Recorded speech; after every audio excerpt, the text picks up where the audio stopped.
l'époque. Et on vous parle à présent d'un texte inédit retrouvé dans les archives du général de Gaulle.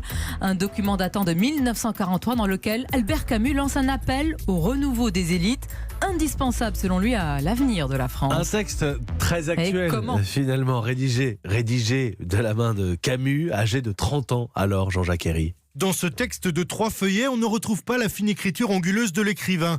D'un intellectuel résistant est en effet un document dactylographié d'apparence administrative et pour cause. Il a été rédigé en 1943 dans la clandestinité en métropole par un Albert Camus alors âgé de 30 ans. Le contexte est assez simple à retracer. Depuis Alger, le commissariat à l'information du Comité de libération nationale sollicitait des analyses de journalistes et de penseurs demeurés en France occupée. C'est ce qu'explique l'historien Vincent Duclerc à nos confrères du Figaro.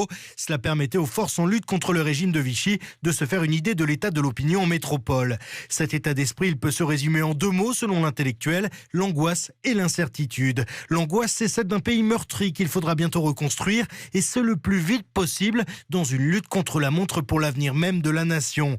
L'incertitude, c'est celle d'un avenir français qui ne pourra s'écrire sans la contribution intellectuelle des élites, car si la guerre tue les hommes, elle peut aussi tuer leurs idées avec eux, explique Albert Camus, qui rappelle aussi l'urgence de voir la résistance extérieure venir appuyer militairement celle de l'intérieur. Jean-Jacques Herry pour Europe 1. Le titre de ce document, d'un intellectuel résistant, est aujourd'hui l'un des rares inédits de Camus à avoir échappé aux historiens et même aux camusiens.